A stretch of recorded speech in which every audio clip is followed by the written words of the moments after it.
पहली कहानी गुफा में रहने वाले लोगों की कहानी। पहली कहानी गुफा के लोगों की कहानी है जो अल्लाह पर भरोसा करते थे, लेकिन वहाँ उनके इलाके के लोगों ने उन्हें उनके घर से निकाल दिया क्योंकि वह एक अल्लाह को मानने लग गए थे। जब वह घर से निकलकर एक गुफा में अल्लाह की इबादत के लिए पहुँचे, तब अल्लाह ने उन्हें करीब 300 सालों तक गहरी नींद सुला दिया था। जब वे नींद से जागे तो उन्हें लगा कि कुछ घंटों के ही नींद निकालकर वो उठे हो, लेकिन अल्लाह ने उन्हें करीब 300 सालों तक गहरी नींद सुलाया, जबकि वो इतने लंबे सालों तक सोए थे। जब वो सोकर उठे तब उन्होंने देखा कि वहाँ रहने वाले सभी लोग ईमान वाले बन गए थे। ये कहानी इस तरह का सबक देती है कि जब आप अल्लाह पर यकीन करते हैं तब अल्लाह भी आपकी हिफाजत करता है। जब भरोसा अल्लाह पर से उड़ जाता है तो मुसीबतें भी ज़्यादा आती है और आप उन मुसीबतों से निकल नहीं पाते। इसलिए चाहे जितना जुल्म हो जाए, जितनी आफतें आ जाए, हमें अल्लाह पर हमेशा भरोसा रखना चाहिए। दूसरी कहानी बगीचे वाले अमीर आदमी की कहानी। ये कहानी ऐसे आदमी की थी जिसके पास 2 बहुत बड़े बड़े बगीचे थे, जो बहुत अमीर था, जिसके पास सब कुछ था, लेकिन उनसे अल्लाह का कभी शुक्र अदा नहीं किया, जिसकी वजह से एक दिन उनके दोनों बगीचे बर्बाद हो गए। इस कहानी से ये सबक मिलता है कि जब अल्लाह हमें दौलत से नवाजता है तो हमें उसका शुक्र अदा करते रहने चाहिए।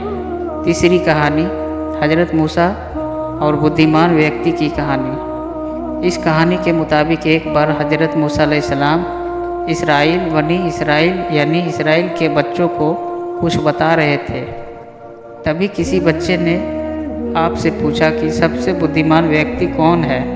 तब हज़रत मूसा अलैहिस्सलाम ने अपना खुद का जिक्र किया और कहा कि मैं सबसे बुद्धिमान और विद्वान व्यक्ति हूँ। अल्लाह को मूसा की ये बात बहुत बुरी लगी। अल्लाह ने हज़रत मूसा अलैहिस्सलाम से कहा कि तूने अल्लाह का जिक्र नहीं किया और सीधे अपना नाम बता दिया, क्योंकि सिर्फ अल्लाह ही जानता है कि सबसे बुद्धिमान व्यक्ति कौन है। उसके बाद अल्लाह ने हज़रत मूसा अलैहिस्सलाम को जहाँ 2 समुंदर का संगम होता है वहाँ जाने का हुक्म दिया और कहा कि वहाँ पर यानी उस जगह पर तुझे सबसे बुद्धिमान मिलेगा जो तेरे से भी ज़्यादा बुद्धिमान और काबिल है। उस बुद्धिमान व्यक्ति का नाम अल-खिद्र था, जो हज़रत मूसा अलैहिस्सलाम से उस जगह पर मिला था।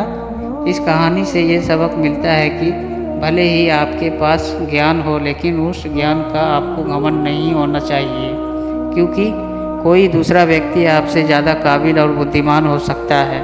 चौथी कहानी राजा दुल-करनैन की कहानी। चौथी और आखिरी कहानी एक राजा की है जिसका नाम दुल-करनैन था, जिसने लोगों की भलाई और ज़रूरतमंद लोगों की मदद के लिए दुनिया भर का सफ़र किया। वो जहाँ भी गए वहाँ उन्होंने अच्छाई फैलाई। उन्होंने लोगों को गोग और मगोग नामक जनजाति से लोगों को आज़ाद करवाया था। इस तरह इन 4 कहानियों का जिक्र सूरह कहफ में आया है।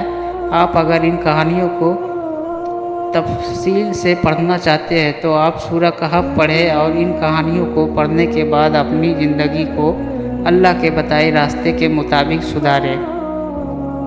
तो दोस्तों, ये स्टोरी आपको कैसी लगी हमें कमेंट कर ज़रूर बताएं, और आप हमारे चैनल पे नए हो तो चैनल को सब्सक्राइब करके ज़रूर रखें, ताकि और भी अगले आने वाले वीडियो आप तक आसानी से पहुंच सके और आप उस वीडियो के देख करके आपको कुछ जानकारी मिले।